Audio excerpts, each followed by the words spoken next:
مرحبا حبايبي، كيفكن؟ ان شاء الله تكونوا بألف خير يا رب. أضحى مبارك على الجميع. واليوم رح نعمل مع بعض وصفة كتير طيبة، والوصفة هي المنسف. رح نعمل مع بعض منسف الفريكة بطريقة كتير بسيطة، ورح تطلع النتيجة بتجنن. بتمنى تضلوا معي لنهاية الفيديو، وإن شاء الله بيعجبكن الفيديو. وإذا عجبكن لا تنسوا اللايك والاشتراك وتفعلوا زر الجرس لحتى يوصلكن كل شي جديد. ويلا نبدأ بالوصفة. بسم الله. رح نبدأ نسلق اللحمة. طبعا اللحمة مغسولة، ضروري نغسلها. كالعادة أنا رح نزل اللحمة بالطنجرة ورح خليها تنشف من السوائل، بعدين رح زيد عليها المي. وهلأ رح نزل التوابل كلياتها. مثل مو شايفين عندي زنجبيل، عندي قرنفل وورق غار وفلفل أسود، وكمان عندي كام حبة هيل. رح نزلهم كلهم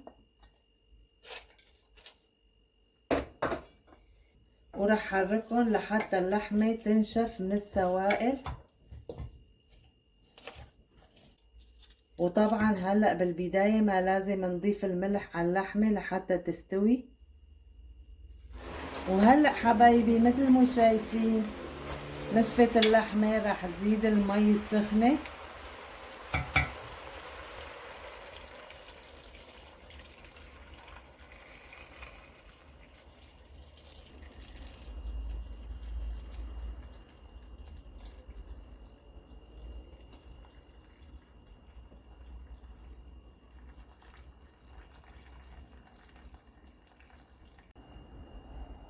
هلا راح نضيف الرغوة،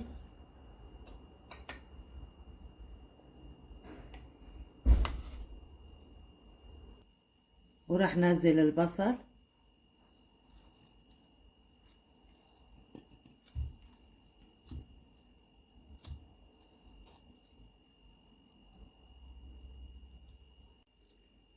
وراح غطيها لحتى تستوي.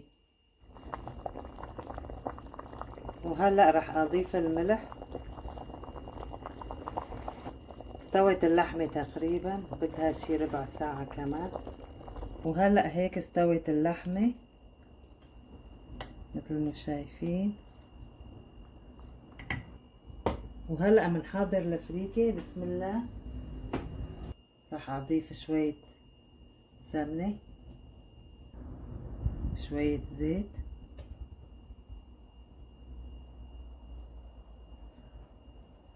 هلا انا الفريكة ما غسلتها، منظفتها كتير منيح، منقايتها مثل ما شايفين، فما في داعي لاغسلها، لان اذا غسلتها راح تروح طعمة الفريكة وما بتطلع طيبة كتير.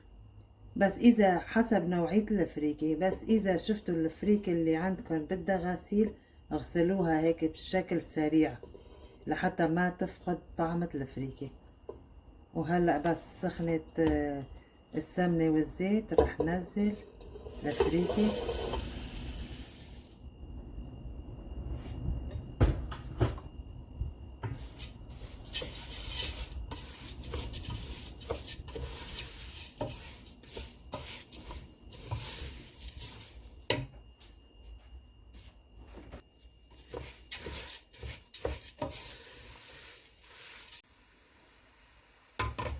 وهلأ رح اضيف مية اللحمة.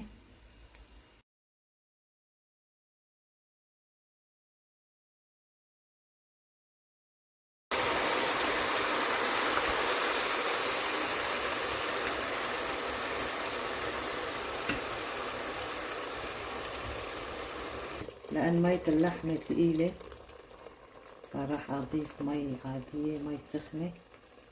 بنضيف المي حسب نوعية الفريكة، في منها بتاخد مي كتير، في منها لا، فنحنا تقديريا بنضيف المي بالنظر. بعدين بنشوف اذا بنحتاج مي اكتر بنزيد وبنظبط ملحها. وهلأ رح احضر الرز كمان.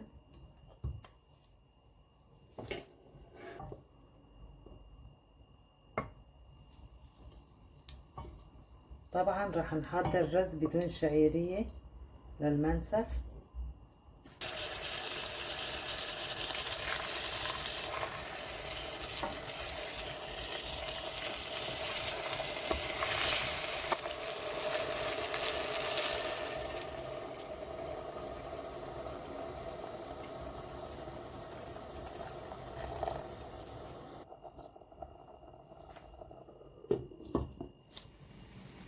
وفلفل أسود،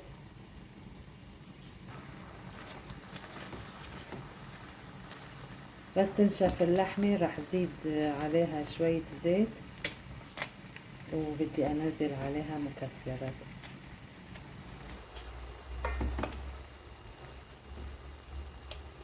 زيت، نضيف المكسرات،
وهيك طلع معنا المنسف. بتمنى يكون عجبكن، فإذا عجبكن لا تنسوا اللايك والاشتراك وتفعلوا زر الجرس لحتى يوصلكن كل شي جديد.